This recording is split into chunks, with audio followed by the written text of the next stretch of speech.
그러니까 나를 브랜딩 하려면 나만의 온라인 채널 하나쯤은 꼭 가지고 계셔야 된다는 거 이제 다들 아시죠? 이렇게 많은 온라인 SNS 채널 중에서 어떤 걸 먼저 시작해야 될지 모르겠는 분들을 위한 가이드 영상입니다.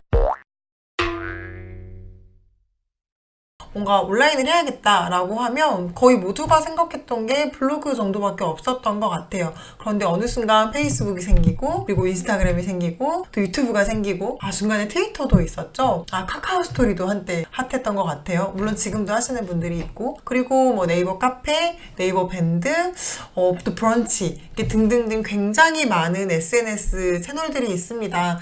저의 주력 채널은 블로그랑 페이스북, 카페 이렇게 제가 초창기에 활동을 많이 했습니다. 처음엔 사실 정을 잘 못 붙였는데 인스타그램을 시작하게 됐고, 브런치가 처음에 막 생겼을 때 베타 버전일 때 신청을 했다가 잠깐 신청을 했다가 정말 장렬하게 떨어지고 세 번째 만에 붙어서 이제 브런치도 이제 채널을 가지고 있는 상태입니다.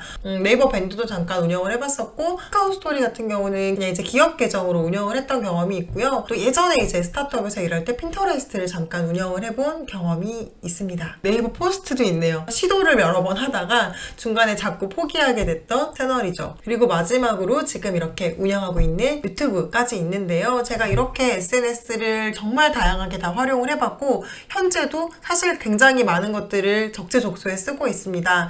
저는 블로그와 페이스북 기반으로 처음에 성장을 했지만 어느 순간 인스타그램에 굉장히 맛을 들이게 되면서 페이스북보다는 인스타그램을 조금 더 하게 됐고요. 그리고 유튜브를 시작하게 되니까 블로그보다 더 열심히 하게 되더라고요. 그러니까 이제 유튜브에 올린 것들을 사람들한테 더 알리기 위해서 블로그를 서브 채널로 활용을 하고, 인스타그램에 올리는 것은 조금 더 일상생활을 공유한다면, 페이스북은 이제 업계분들과의 네트워킹 혹은 제 성과를 공유하는 약간 조금 더 오피셜한 개념으로 운영을 하고 있고요.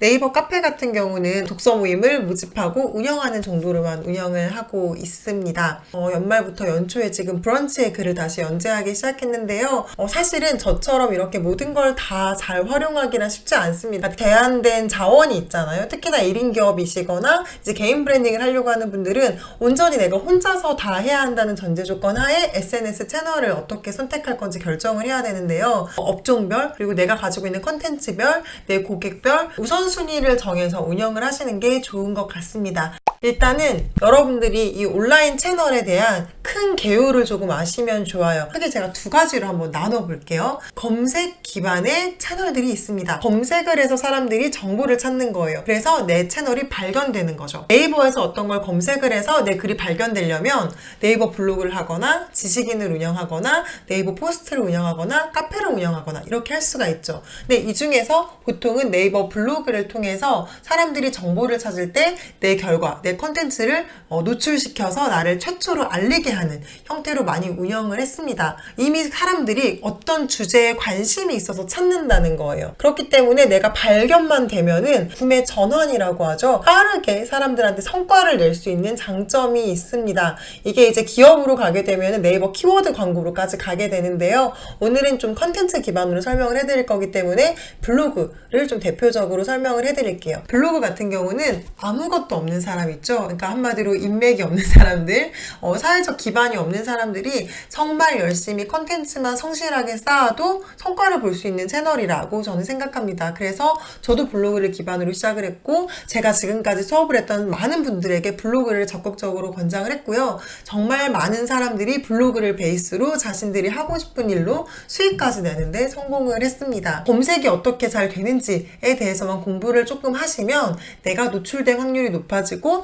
물론 그 다음에 컨텐츠를 좀 잘 만들어야겠죠. 그런데 이제 검색 기반의 채널이 요즘에 유튜브로 많이 넘어가고 있다라는 기사 보셨을 거예요. 아마 여러분들도 마케터, 마케팅, 퍼스널 브랜딩, 혹은 인스타그램 마케팅 이런 단어들을 유튜브에서 검색을 하시면서 저를 최초로 발견하게 됐을 수도 있을 겁니다. 사람들이 정보를 찾는 기능을 수행하게 됐다는 게 정말 큰 거거든요. 네이버뿐만 아니라 유튜브를 통해서도 콘텐츠를 검색되게끔 하는 방식으로 나를 빠르게 노출시킬 수 있다는 장점이 있습니다.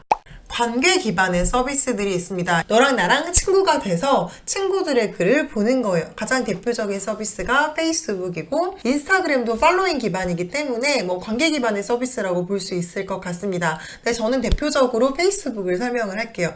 검색 기능이 물론 도입되긴 했지만 사실 검색으로 무언가 정보를 찾진 않아요. 특정 누군가랑 친구가 되고 그 친구의 글을 보고 그 친구한테 달았던 댓글에 누군가를 보고 또 새로운 친구를 만나게 되고 이런 식으로 한 명씩 한 명씩 인맥을 넓혀가는 서비스라고 보시는 게 가장 적합할 것 같습니다. 물론 페이스북 페이지는 여기에서 제외를 할게요. 저는 처음에 페이스북으로 제가 관심 있는 업계분들을 팔로우하는 걸로 시작을 했습니다. 기존 친구들보다는 제가 만나고 싶은 분들, 배우고 싶은 분들을 팔로우 했더니 현재 제 많은 패친분들은 사실 한 30, 40대 이상의 남성분들이 굉장히 많고요. IT라든지 스타트업에 계신 종사자분들이 많습니다. 현업에 계신 마케터분들도 팔로우 굉장히 많이 하고 있는데요. 정말 아무런 인맥도 없었던 제가 페이스북으로 정보를 얻을 수 있었던 좋은 케이스라고 생각을 합니다. 관계 기반의 SNS 같은 경우는 만약에 저를 팔로우를 해요. 저를 우연히 알게 됐어요. 그럼 어떻게 돼요? 김인숙한테 바로 찾아가야지가 안 되고요. 그냥 저라는 사람을 지켜보게 됩니다. 처음에 관심을 정도 갖게 되고 반복적으로 보게 되면서 호감을 갖게 되고 그다음에 호기심이 조금 더 깊어지면은 제가 하는 서비스에 관심을 갖고 저한테 연락을 하셔서 컨설팅을 무시하시거나 강의를 요청을 하시거나 같이 협업을 하자 이런 식으로 이야기가 발전이 된 케이스가 굉장히 많습니다. 그러니까 친구를 사귀는 것과 거의 동일했던 것 같아요. 친구들 딱 만나자마자 바로 일하자 막 이러지 않잖아요. 하지만 좀 장기간 서로의 글들과 생활을 지켜보면서 알 수 없는 신뢰 같은 게 이제 생기게 되면은 이후에 좀 다양한 일들을 도모하게 되는 관계 중심의 대표적인 플랫폼이라고 볼 수 있을 것 같습니다. 검색 기반의 서비스와 관계 기반의 서비스를 그래서 그냥 단편적으로 비교를 해보면 검색 기반의 서비스 처음에 물론 상위에 노출되는 데까지 좀 시간이 걸리고 스킬이 조금 필요하지만 그게 된다는 전제 하에서는 굉장히 단기적으로 나를 찾아오게 하고 기회를 가져오는데 탁월한 효과를 가지고 있습니다.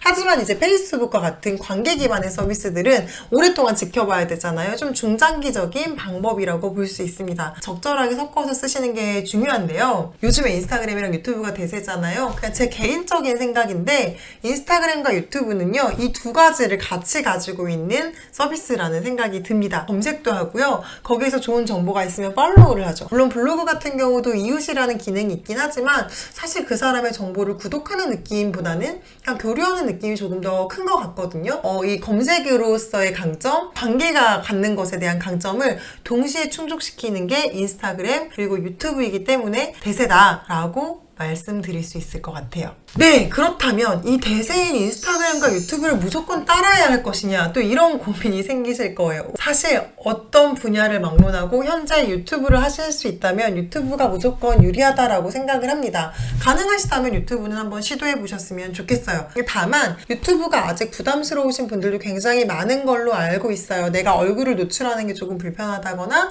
내가 말을 하는데 조금 어려움이 있다거나 영상을 만드는데 조금 제약이 있잖아요. 차선책을 조금 더 설명해 드리도록 할게요.